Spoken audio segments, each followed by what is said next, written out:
컨펌이라는 건 뭐예요? 그 다음 용어는 스왑. 요거 좀 어려워. 트랜잭션.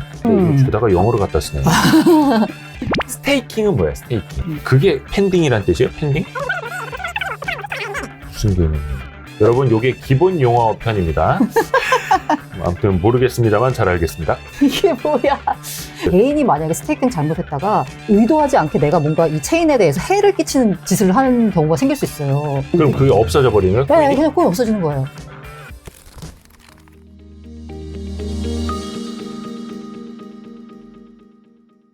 선배는 코인 투자 많이 그럼요. 하시죠? 저 한번 청산 당했다가 총살? 청산. 나 왜 총살이라고 들었지? 총살과 다름없었지. 네. 되게 많이들 걱정해 주시는데 괜찮습니다. 다시 먹고 살만해졌습니다. 청산, 강제 청산 당한 걸로 이제 상대도 유명해지신 맞아요. 우리 알고란. 맞아요. 알고란은 그 채널 이름이고. 그렇죠. 알기 쉬운 격일수 고란 TV.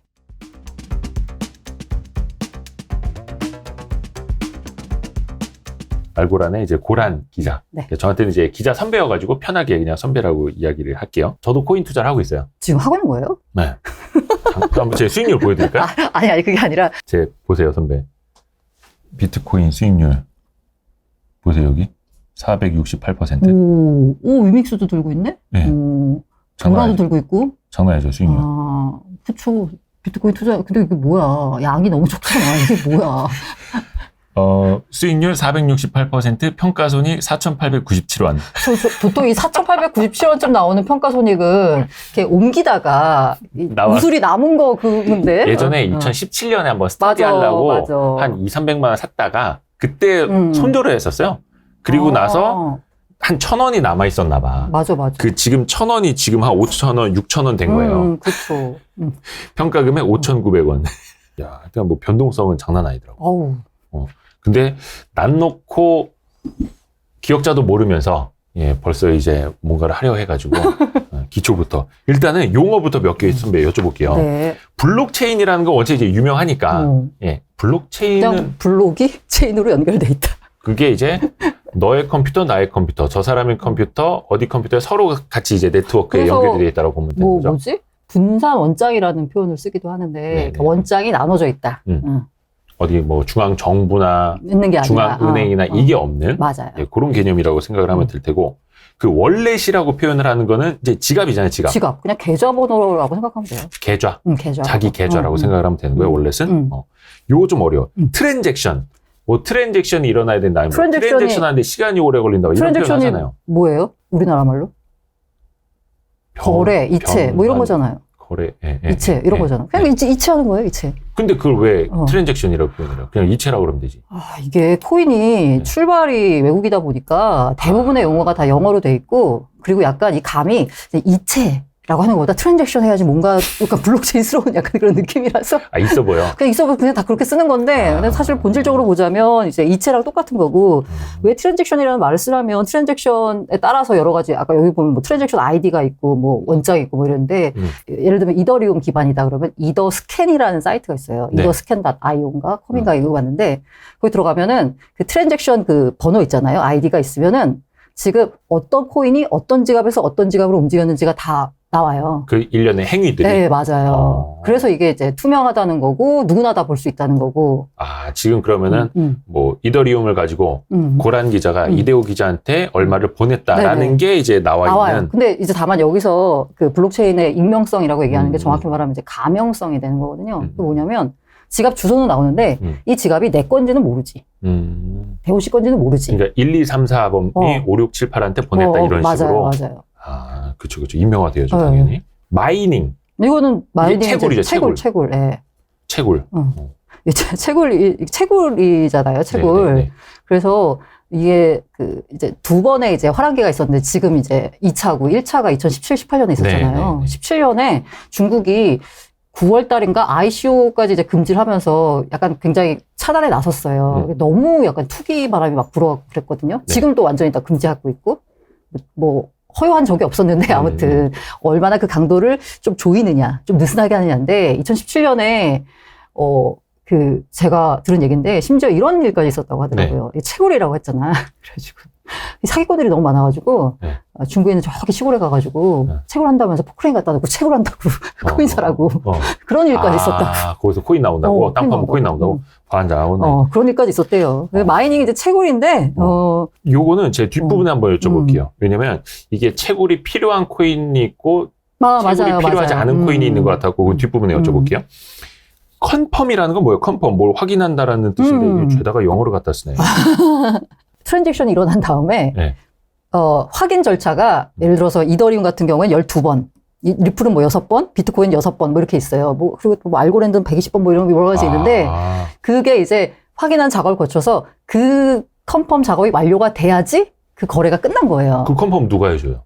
그게 블록에서 자동으로 되는 거예요. 이 블록을 거치면서 그러니까 누군가 뭐 은행 직원이나 뭐 비트코인을 만들거나 운영하는 사람이 찍어주는 게 아니라 그냥 단계를 거칠 때마다 이게 컨펌이 됩니다. 컨펌이 됩니다. 이런 식으로. 그냥 블록이 이제 만들어지는 거니까. 근데 여기서 약간 조금 다른 게 뭐냐면 제가 아까 그냥 이게 프로그래밍에 따라서 컨펌이 그냥 자동으로 이루어진다라고 했잖아요. 네. 근데 예를 들면 거래소에서 내가 업비트에서 돈을 빼서 바이낸스로 보낸다. 비트로 코인을 빼가지고 그러면 이 경우에는 거래소가 한 번 더 컨펌하는 작업이 있어요. 그러니까 사람이 수동으로. 거래소에서 거래소로 보낼 수가 있어서. 좀 이따 뒷부분에 그것도 한번 좀 더 자세히 다뤄볼게요. 그러니까 이게 근데 내 개인 지갑이면 철저하게 탈중앙이고 아무 누구의 개입도 없이 다 코드로 움직이는데 거래소를 통하게 되면 이 거래소 지갑에 있는 코인을 내가 만약에 외부로 뺀다라고 했을 때는 거래소가 이 지갑 이게 지금 거래가 맞는지에 대해서 거래소가 한 번 더 컨펌하는 작업을 거쳐요. 그냥 블록 입장이 아니라 거래소 입장에서. 그래서 뭐 빗썸은 출금이 늦네, 뭐 코인원은 출금이 늦네, 뭐 이런 얘기가 나오는 게 자동으로 이루어지지 않고. 그게 펜딩이란 뜻이에요? 펜딩? 네. 아니 그건 이제 거래소가 하는 것도 펜딩이고 보통 펜딩이라고 얘기하면은 예를 들면 이더리움 블록이 예를 들어 블록 생성이 컨펌이 뭐 보통 한 뭐 30초 만에 나야 되는데 이게 갑자기 트랜잭션이 막 몰려, 거래가 막 몰려요.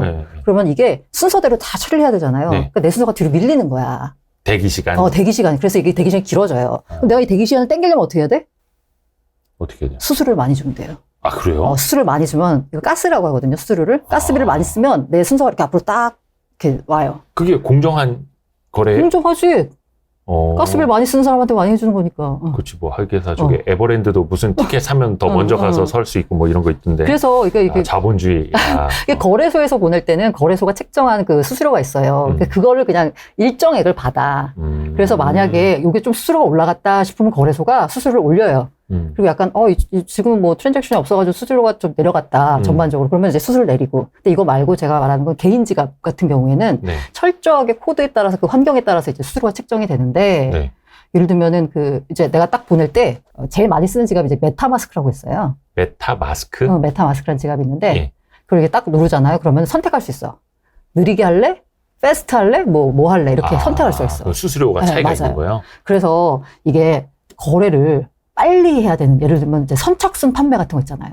근데 잠깐만요. 그 거래가 내가 빨리 사고 팔려는 거래 아니면 누구한테 보내려는 거래예요? 그러니까 대충 이렇게 누구한테 보내려는 거래도 있고 대충 수수료를 많이 쓰는 거래는 어떤 경우에 많이 쓰냐면 공모주 청약 같은 거, ICO 뭐 이렇게 얘기 나오는데 공모주 청약 같은 거 이러니까 어떤 회사가 처음에 이제 코인을 찍어가지고 처음에 이제 발행시장이 있고 유통시장이 있는 거잖아요. 그 발행시장에서 발행할 때는 코인 가격이 아무래도 싸요.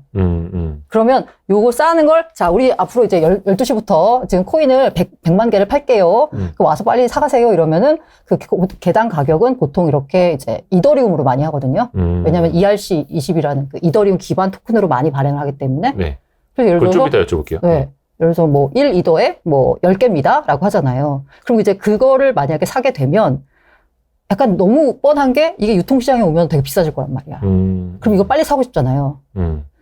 근데 내가 이렇게 눌렀는데 그러니까 20개를 사겠다고 이 이더를 보내는데 수수료를 높게 안 쓰면 가스비를 높게 책정을 안 하면 내 순서가 뒤로 몰려서 그냥 막 이렇게 끝나버려요. 그래서 가스비를 진짜 어마무시하게 쓰고서 그걸 이제 순서를 가로챈 사람들도 있고 근데 그 가스비를 쓰면서 이거 하는 것도 약간 이게 뭐라고 해야 되나, 이 개미들이 할 영역은 아닌 게 가스비가 너무 비싸기 때문에 큰 손들이 다 쓸어가. 그래서 사실 이런 데서 막 하는 건 쉽지가 않아요. 그런 게 있구나. 야, 그러면 거의 이거 증권 쪽 IPO 공모주 청약은 굉장히 공정한 거네. 맞아요. 그래서 요새 많이 하고 있는 건 뭐냐면 이제 랜덤으로 추첨을 하기도 하고, 아니면은 어떤 이제 그 판매 플랫폼이 있으면 우리 플랫폼에 기여한 사람들한테 포인트를 줘요. 그리고 그 포인트를 받은 사람들끼리는 우선 큐, 프라이어를 해가지고 그런 사람들 따로 풀을 만들어. 이 사람들한테는 500개 배정하고 일반인들한테는 500개를 배정을 해요. 예를 들면. 뭐 프라이어 뭐요? 프라이어리티 큐라고, 우선 큐라고 불러요. 큐? 큐. 프라이어티 큐. 왜 큐라고 그러지? 아무튼 프라이어리티 큐라고 불러가지고 컷 할당 때문에 그런가? 아무튼 그래서 여기서 이제 하면은 여기 내가 막 포인트를 막 쌌잖아요. 그러면 예를 들면은 여기 그 프라이어리티 풀에서는 한 예를 들면 뭐 100명이 경쟁하는 거야. 100대 1이야 경쟁률이. 그러면 이 일반 풀 있잖아요. 여기는 10,000대 1, 100,000대 1 이렇게 가는 거예요. 근데 이야기하다가 자연스럽게 ICO 상장 이야기가 나왔거든요. 근데 ICO랑 상장이랑 다른 개념이에요. 그러니까 주식 같은 경우는 IPO를 하는 게 공모를 하는 거고 기업을 공개하는 거고 상장을 하는 거고 거의 같은 말인데. 아니지. 왜요? 정확히 말하면 IPO랑 상장이랑은 다르죠. 왜 달라요? 리스팅하는 거하고 IPO에서 자금을 모집하는 거하고는 다르잖아요. 일반적으로는 퍼블릭이잖아요. 일반적으로는 그렇지만 정확히 따지고 들어가면은 이 꼴은 아니지. 근데 우리나라에서는 IPO를 어디 다른 데서 할 수 있는 데가 없잖아요. 그래서 IPO를 한다라는 건 이꼴을 리스팅, 상장을 한다라는 개념으로 그러니까 생각을 하는데 주식은. 예를 들면은 코인베이스 같은 경우에 미국의 이제 거래소 있잖아요. 거기 같은 경우에는 나스닥에 직상장했죠. IPO 안 하고. 그러니까 공모 자금을 가는 게 아니라 그냥 바로 상장을 해버렸죠. 직상장. 그죠. 해외 같은 경우에는 그러죠. 근데 우리나라는 그게 없잖아요. 우리나라 없나? 물론 이게 IPO의 퍼블릭을 어떻게 해석을 할 거냐. 공모 자금을 받는 것만 IPO다 하면은 사실은 스펙 합병 상장도 IPO는 아니다라고도 할 수 있는데 근데 그거는 좀 어찌됐든 간에 상장이니까 우리는 그러니까 일반적으로 주식에서는 IPO 이꼬르 상장 이렇게 생각을 하는데 그럼 코인은 어떻게 다르냐는 거죠. 그러니까 정확한 의미로 ICO부터 일단은 IPO가 그러니까 퍼블릭한테 돈을 모으는 작업이잖아요. 그 ICO 똑같아요. 이게 ICO라는 말이 어디서 나왔냐면 IPO에서 왔어요. 그렇죠. Initial Coin Offering. 퍼블릭이 아니고 코인으로 이제 코인을 뭔가 발행을 한다라는. 그 똑같아요. IPO하고. 그러면은 기업이 발행하는 코인이면은 ICO를 통해서 자본을 조달한다 이렇게 인식하면 돼요? 뭐 여러 가지 방법이 있는데 기초적인 방법이 ICO죠. 그러면 어찌됐든 간에 기업이 코인을 발행을 하면 주식을 발행하는 건 이제 지분을 넘겨주는 건데 지분을 넘겨주지 않고 코인이라는 거 막 이렇게 만들어서 팔아서 하나의 수익원이 될 수 있는 그런 거예요. ICO랑 상장이랑은 여기서는 다른 개념이고. 다르죠. ICO는 이제 사람들한테 파는 거잖아요. 그래서 팔았어. 그래서 내가 어디가 이제 ICO, 대호 코인을 ICO 한다고 그래서 제가 이제 100개를 받았어요. 그럼 이 100개라고 하는 건 어디서 거래가 되냐라고 하면은 상장이 안 되면 거래가 되는 마켓이 없잖아요. 일단 받아갖고 있어. 그래서 거래는 돼야 되니까. 받아갖고 있다가 그 다음에 이제 일반적으로 봤을 때 약간 짜친 거래소부터 상장을 시작해요. 처음부터 문턱이 낮은 거래소. 처음부터 막 업비트, 막 바이낸스 이런 데는 못 가지. 그래서 가장 먼저 대체로 상장하는 게 덱스에 많이 상장을 해요. 그 제일 덱스가 Decentralized Exchange라고 해서 여기는 탈중앙화 거래소예요. 그러니까 뭐 어디에 있는 거래소예요? 이건 그냥 코드로 운영되는 거래소예요. 뭐 미국에 있는 거래소고 이게 아니고 국적이 없어. 거기 그냥 이게 탈중앙이야, 탈중앙. 그 뉴욕에 있는 거래소 이런 거 하나도 안 중요한 거야? 아니요. 그건 안 중요한 거고. 유니스왑은 샌프란시스코에 있나 애들이? 어딨지? 모르겠네. 아무튼. 그러면 덱스 예를 들어 거래소이면은 뭐 여기는 약간 구조가 고객센터 좀 전화 좀 해야 되고 막 이런 거 아닙니까? 없어. 여기 덱스 그런 거 없어요. 그래요? 여기 덱스에 먼저 상장을 하는데 이 덱스가 탈중앙화 거래소이기 때문에 일반 중앙화 거래소와는 좀 달라요. 방식이. 거래되는 방식이. AMM 방식을 쓰는데.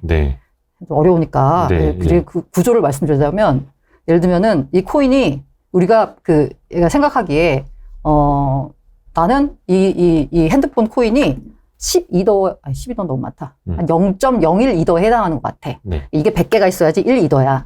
그러면은 덱스에 상장할 때는 얘네가 상장을 할 때 여기 풀에다가 100개의 이더와 그 다음에 이거를 그러면 10,000개의 이 코인을 넣어요. 10,000개의 대호 코인을. 그럼 이게 지금 가치가 똑같잖아. 얘네가 책정한 가격이잖아요, 이게. 100개의 이더와 10,000개의 이제 대호 코인을 이렇게 넣어놔요. 그럼 이제 이 풀에다가 이렇게 넣으면 만약에 대호 코인을 사고 싶은 사람들은 이더를 여기다 집어넣고 대호 코인을 빼가는 거거든요. 일종의 뭐라 해야 될까? 거래 통화 수단이 되는 거 이더리움이? 그렇죠. 그래서 이게 빼가면 어떻게 돼요? 여기 내가 이더를 넣고 대호 코인을 빼가면 어떻게 돼? 대호 코인 숫자는 줄어들고 이 풀에 이더는 늘어나죠. 그러면 이더와 대호 코인의 비율은 어떻게 돼요? 데오코인 가격이 오르는 거죠. 이렇게 예. 해서 가격이 결정되는 거예요. 덱스에서는. 뭐 아무튼 간에 조금 복잡하기는 한데 일단 저는 궁금했던 건 덱스도 하나의 거래소고 네, 거래소. 누군가 앉아서 막 이렇게 운영해주고 막 직원들이 앉아있고 막 이렇게 전화 받고 이런 게 아니라 근데 유니스왑이 개발자가 12명인가 있는데 지난해만 40조인가 얼마의 거래를 처리한 뭐 이런 거예요. 근데 그게 알아서 돌아가는 거래소고 알아서. 거기도 수수료를 버는 거고 네. 거기도 그것도 주주가 있을 거고 그걸로 돈 벌어가는 사람들이 있을 거고 주주가 있는 게 아니고 자꾸 주식회사 개념으로 접근하면 안 돼요. 아니 덱스라는 거래소 그러니까 그게 주식회사 개념으로 접근하면 안 근데 되니까? 거기도 수수료 수입을 받아서 돈을 그 벌어가는 수수료는 누군가가 있을 거 아니에요. 그 수수료, 내가 아까 처음에 여기다가 뭘 넣어야 된다라고 얘기했잖아요. 네네네. 이게 거래를 하려면. 예를 들면은 지금 상장하는 코인 같은 경우에는 발행사에서 이렇게 약간 풀을 넣을 수가 있는데 그게 네. 아니라 그냥 비트코인과 이더리움 같은 걸 이제 거래를 하고 싶은 사람이 있다고 쳐요. 아, 비트코인, 이더리움 말고 유니스왑이니까. 하여튼 여러 코인들 뭐 주고받는 뭐 있어요. 데오코인과 고랑코인을 거래하고 싶어. 그러면 우리 보통의 거래소는 이 데오코인과 고랑코인을 갖고 있어야 되잖아요. 네. 그게 아니라 이 데오코인과 고랑코인을 공급해주는 유동성 공급자가 내가 되는 거예요. 그래서 내가 여기다 데오코인을 넣잖아요. 데오코인과 고랑코인을 넣어. 내가 넣어요. 내가 넣어서 만약에 여기서 거래가 일어나잖아? 그럼 수수료가 나오죠? 네. 그러면 유동성 공급자한테 이걸 떼줘요.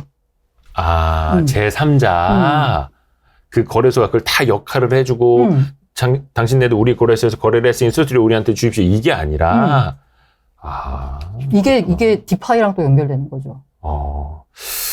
기본 용어인데 이거 너무 깊이 들어가는데. 그러게요. 아무튼 나 말하다 보니까 아니 그래서 예전에 3프로 나갔다가 예. 욕을 바가지로 먹었거든요. 왜요? 왜 이렇게 어렵게 설명하냐고. 아니 근데 이게 조금만 깊이 들어가도 조금 어려울 수 있어요. 그래서 약간만 건져 올려주세요. 이 정도 수위로만. 아무튼 그래서 ICO와 상장은 다르고 네. 보통 ICO를 하게 되면은 이제 코인을 받은 다음에 이게 상장을 해야지 가격이 오르거든요. 왜냐면 거래가 일어나지 가격이 오르니까. 오케이 거기까지. 근데 예를 들면 약간 문턱이 낮은 거래소가 보통 이렇게 약간 좀 짜치는 거래소. 짜친 거래소고. 약간 신용도가 안 좋은. 그렇죠. 그래서 이제 그 약간 레벨이 있는데 예를 들면은 업비트에 상장했다. 그러면 가격이 이렇게 막 뛰어. 그리고 4대 거래소 들어간다. 바이낸스 상장했다 그러면 또 뛰어. 여기서 가장 그 끝판왕은 코인베이스. 코인베이스는 미국에 있는? 코인베이스에 상장했다 그러면 가격이 또 확 뜁니다. 거기 문턱이 높으니까 우리는 아무나 저 거래 안 해줍니다. 이런 식으로. 요새는 좀 많이 낮아졌는데 아무튼 그래도 코인베이스 그래서 코베빨이라고. 그 코인베이스에는 도지코인 없어요? 있어요. 그게 뭐야? 왜? 도지코인 지금 시가총액이 지금 9등인가 10등인데. 그러니까 장난으로 만든 코인도 어찌됐든 상장이 될 수 있다는 거잖아요. 당연히. 수수료 얘기 좀 했잖아요. 근데 수수료도 종류가 되게 많다면서요. 무슨 가스피. 이게 도시가스 요금 말하는 거죠? 코인 채굴을 할 때도 도시가스 필요하고 하니까. 아니에요? 가스비라고 얘기하면 보통 이제 이더리움 계열 체인에서. 이게 가스비가 아니라 가스피. FEE. 가스비라고도 하고 가스피라고도 하고 뭐 그냥 부는 사람 따라 달라요. 근데 그것도 일종의 수수료? 네, 가스, GAS, 가스. 왜 거기서 가스? 왜 가스라고 부르지? 저는 그냥 가스라고 불러서 저도 가스라고 부르는데. 가스피라고 그냥. 미국에선 가스가 우리나라로 따지면 뭐 기름값 뭐 이런 거여서 그런가? 이걸 이제 뭔가를 옮겨주는데 들어가는 비용이라고 해서 가스비라고 하나? 잘 모르겠네요. 왜 가스비인지. 가스피라고 하는데. 뭐 가스비라고도 하고 가스피라고 하기도 하고. 그러면 이거는 그냥 우리가 생각하는 뭐 주식 거래 수수료처럼 거래 수수료랑 뭐 다른 거예요? 개념이 어떻게 돼요? 수수료가? 이게 자꾸 수수료를 이제 주식하고 이제 생각을 하니까 그런 건데 주식 같은 경우에는 다 중앙화가 돼 있고 그다음에 이걸 처리를 하려면 예를 들어서 내가 주식이 지금 삼성증권에 있는데 이걸 미래에셋으로 옮기고 싶으면 내가 옮길 수 없어요. 전화해가지고 옮겨주세요 이렇게 해야 되는 거예요. 증권사랑 예탁원을 통해서. 그래서 이제 거기서 수수료를 받겠지. 네. 뭐 얼마를 받는지 모르겠지만 아무튼 받겠죠. 주식 원래 옮길 때 한 종목당 2,000원씩 받습니다. 2,000원씩 받아요? 아이씨. 그리고 받아요. 그런데 코인 같은 경우에는 이 코인을 컨트롤할 수 있는 거의 모든 대부분의 권력이 다 나한테 있어요. 탈중앙이라는 거지. 탈중앙 쉽게 말해서. 자, 코드화되어 있기 때문에 이 코인을 내가 만약에 업비트에서 빗성을 옮기고 싶어. 그러면 그냥 내가 옮길 수 있어요. 그냥 내 지갑 주소 찍어가지고. 그냥 예를 들어서 내 계좌로 송금하기. 네, 맞아요. 이런 것처럼. 네, 그거를 그냥 할 수 있어요. 그걸 심지어 업비트나 뭐 그 빗성 같은 거래소를 이용하는 게 아니라 그냥 내 지갑에서 내 메타마스크 지갑에서 대오시 메타마스크 지갑으로 내가 그냥 보낼 수도 있어요. 코인을. 이렇게 이제 코인과 코인끼리 옮겨갈 때 아까 나왔던 트랜잭션이 일어나잖아요. 이 트랜잭션이 일어날 때 여기 이제 가스비가 발생하는 거죠. 일종의 이체 수수료라고 보면 돼요. 그럼 그 가스피는 누가 가져가는 거예요? 채굴자들이 갖고 가요. 채굴자? 그 거래소가 아니라? 아. 자, 여기서 자꾸 이제 거래소를 이렇게 끼고 얘기하니까 이제 끼고 얘기하자면 거래소가 내가 코인을 이체할 때 수수료를 받아요. 그거는 거래소가 징수하는 수수료예요. 그럼 걔네 그걸 받아서 어디다 쓰냐? 요 가스비 내는 데 써요.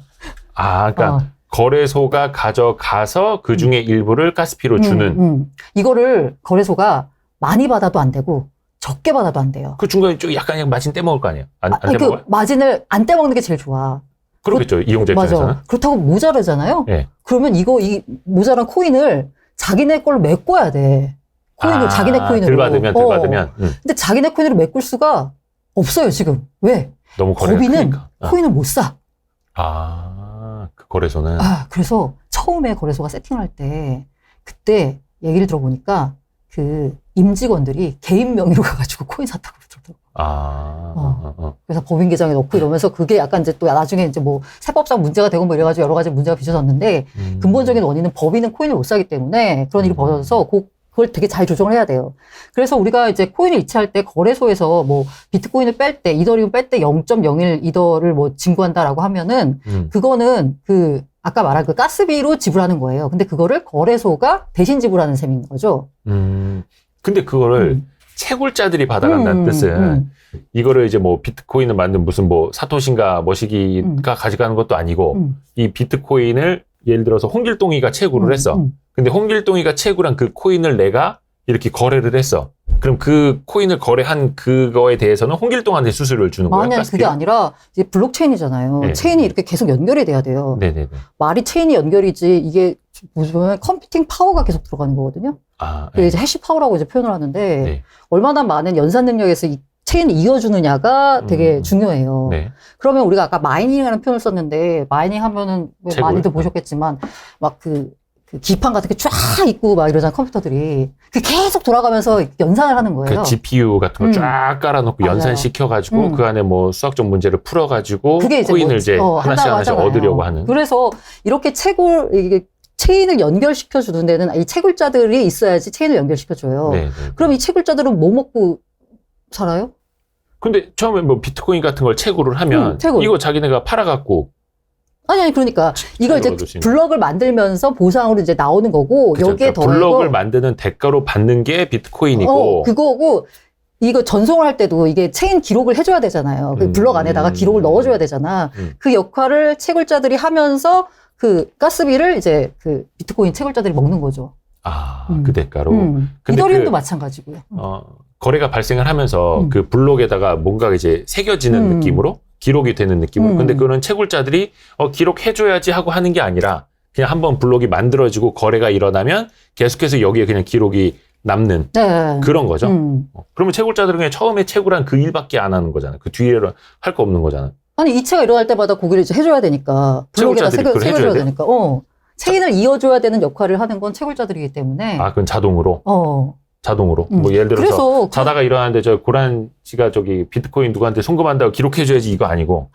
그건 다 컴퓨터가 그냥 알아서 하는 거예요. 다 프로그래밍이 돼 있고. 자꾸 이게 채굴하는 생각이. 그래서 2100만 개가 2140년까지 채굴이 돼요. 그러면 이제 그 비트코인에 대해서 부정적으로 보는 분들은 그러면 2140년에는 채굴해봐야 제로잖아요. 그러면 채굴자들이 뭐하러 이거를 유지를 하겠어요, 체인을? 그죠? 그러면은 동기가 없기 때문에 이 체인이 이제 끝난다. 라고 이제 얘기하는 분들도 있는데, 이건 어떻게 보면은 비트코인을 이제 믿는 사람들 쪽에서 하는 주장인지 아니면은 사토시가 왜 2140년으로 했는지 그건 잘 모르겠지만, 이렇게 얘기를 해요. 이제 그때쯤 되면 비트코인 가격은 충분히 비싸져 있을 거고, 이체 수수료만 먹고 살아도 채굴자들이 충분히 먹고 살 수 있을 정도가 될 거기 때문에 체인은 안 끝난다라고 얘기를 해요. 이 재화는 한정돼 있고 거기에서 한정된 재화의 가치가 올라가는 것도 반영이 될 테니까. 그리고 그때는 채굴자들이 먹고 살 만큼 충분한 이체가 일어나기 때문에 뭐 괜찮다라고 얘기하는데 모르죠. 뭐 미래는 어떻게 될지 모르는데 아무튼 지금으로서는. 자, 여러분 요게 기본 용어 편입니다. 자, 그래서 너무 어려워지는 거는 다 이제 고란 기자의 탓입니다. 그 다음 용어는 스왑. 수압. 수압은 뭐 아까 통화, 아니. 뭐 주식 이런 데서 많이 쓰는 그래, 거긴 맞아. 한데. 예. 아까 제가 예. 덱스 얘기할 때, 예. Decentralized Exchange, 탈중앙화 거래소 얘기할 때, 네. 유니스왑이라는 말 썼잖아요. 유니스왑. 모든 그 덱스에는 거의 수압이 들어가. 일단 수압은 사전적 용어는 뭐 바꾼다라는 맞아요. 뜻인데. 아까 얘기했잖아. 두 개가 넣어가지고 가격이 결정된다고. 이더가 기축이에요. 유니스왑에서는. 그 유니스왑에서 이더가 기축이고 거기다 네. 무슨 다른 코인을 넣어가지고 이 비율에 따라서 아. 가격이 결정되는 거지. 수압. 근데 그 수압은 그 전체적인 걸 다 교환하는 그 자체를 다 수압이라고 하는 거예요. 유니스왑, 유니스왑도 있고, 무슨 그 다음에 BNB 코인, 기축 통화마다 이렇게 다 다른 게 있어요. 대충 이더리움이 제일 많이 쓰이는데, 왜냐면 여기 이제 스마트 컨트랙트가 들어가기 때문에. 이게 수압을 하려면 이게 그 사람이 막 이렇게 하는 게 아니라 그 뒷단에 다 이렇게 컴퓨터 코드가 프로그래밍이 다 돼 있는 거거든요. 근데 그 코드와 프로그래밍을 씹을 수 있는 그 체인이 이더리움 체인이라서 대충 이더리움이 짱을 먹고 있죠. 그건 뒷부분에 또 좀 하나 더 물어봐야 되고, 그러면은 일반인들이 내가 수압했어, 내가 뭐 수압할 거야 라고 직접적으로 쓰는 게 있는 거예요, 없는 거예요, 그러면? 쓸 수 있죠. 아, 그래요? 그 예를 들어서 내가 아까 예를 들면 가서 내가 데오 코인이 되게 좋아 보여. 네. 근데 데오 코인을 그 ICO 때는 못 들어갔어. 근데 너무 좋아 보이는데 데오 코인이 지금 유니스왑에만 있어. 그러면 내 이더리움 들고 유니스왑 가야지. 가서 데오 코인 사야지. 거기서 바꾸는. 이더리움 넣고 데오 코인 꺼내야지. 그게 수압의 개념이고, 유니수압이라는 거는 뭐 거래소 같은 개념. 탈중앙 거래소 중에 제일 큰 거. 자, 아무튼 모르겠습니다만 잘 알겠습니다. 자. 이게 뭐야? 스테이킹은 뭐야, 스테이킹? 스테이킹은, 예치? 예치? 예치. 그 예치라 그러면 되지. 예치면은 어디? 디파짓하고 좀 다른 느낌이라서. 그러니까 디파짓은 뭔가 예금, 돈을 맡겨놓는 개념인데, 그 스테이킹은 맡겨놓는 게 아니고, 무슨 개념이에요? 여기 맡겨놓는 거지. 이제 그 코인들 중에 그런 코인들이 있어요. 아까 말한 채굴을 하는 코인들이 있는데, 이게 네. 이제 비트코인 같은 1세대 코인들 POW 방식이라서 네. 프루프 오브 워크 해가지고 채굴 하는 거. 예. 그러니까 내가 얼마나 많은 연산을 투입을 했느냐에 따른 그만큼 이제 보상을 받는 그런 네. 구조고. 네. 그거 말고 최근에 이제 이더리움이 원래는 POW였는데 예. POS를 지금 바꾸려고 하고 있거든요. 이더리움 2.0. 네. POS는 프루프 오브 스테이킹. 이건 어떻게 보자면 일종의 금권 정치예요. 아까 체인을 이렇게 유지한다라고 했잖아요. 네. 체인을 유지할 때 그 수수료가 어디서 나온다고 그랬어요? 이게 채굴자들한테 간다고 그랬잖아요. 네네네. POS는 스테이킹을 맡긴 사람들한테 이 이른바 수수료가 가는 거예요. 이 코인을 맡긴다라고 하는 건 이 체인이 운영되는 거기에 대해서 뭔가 이렇게 내가 지분을 내가 넣어서 이 체인의 유지에 기여를 한다라는 뜻이거든요. 그래서 스테이킹을 왜 예치라고 안 하냐? 근데 예치는 이제 디파짓이고 스테이킹이 다른 게 뭐냐면 그 스테이킹을 하면서 이 체인에 대한 기여를 하거든요. 그래서 그 스테이킹에 대한 리워드, 보상이 나오는 거예요. 이게 그냥 겉으로 보면 예금 넣고 이자 나오는 거랑 똑같거든요. 그러면 그 스테이킹에 대한 보상은 돈으로 나와요? 뭘로 나와요? 코인으로 나오죠. 그것도 코인으로? 이더리움을 내가 스테이킹했으면 이더리움으로 나오죠. 찔끔찔끔 뭐 이자 주듯이? 맞아요. 그렇게. 근데 이 스테이킹을 저도 그렇고 이게 약간 컴퓨터에 대한 지식이 필요하기 때문에 이거 어떻게 하는지 잘 몰라. 그럼 이거 스테이킹을 어떻게 하느냐? 거래소들이 해줘요. 알아서? 그런 서비스가 있어, 스테이킹 서비스가. 그럼요. 그러니까 은행에서 내가 뭐 이자를 내가 계산하는 거 아니고 은행이 알아서 이자 넣어주듯이. 그러니까 스테이킹은 예치, 리워드는 뭔가 예금 예치. 이자 뭐 이런 식으로. 예치라고 하기엔 좀 부족한 게 어쨌든 체인에 그 영속성에 기여했다는 의미로 보상이 나오는 거거든요. 뭔가 이거는 그냥 맡겨만 놓는 게 아니라 실질적으로 그런 체인을 구성하고 맞아요. 유지하는데 기여를 하는 게 생긴다. 그래서 이거 POS. 개인이 만약에 스테이킹 잘못했다가 슬래싱이라고 하거든요. 네. 이게 뭔가 의도하지 않게 내가 뭔가 이 체인에 대해서 해를 끼치는 짓을 하는 경우가 생길 수 있어요. 그냥 나는 맡겨만 놨는데. 근데 이게 뭔가 이렇게 잘못돼가지고. 그래서 슬래싱이라고 해서 그러면은 내가 맡긴 그거 있잖아요. 내 코인을 맡겼잖아. 스테이킹을 했잖아. 그걸 없애버려. 너는 체인에 해로운 짓을 했으니까 슬래싱이라고 이제 해버리거든요. 이 슬래싱이 일어나는 요건들이 그럼 그게 없어져 버리는 거예요? 네, 그냥 코인 없어지는 거예요.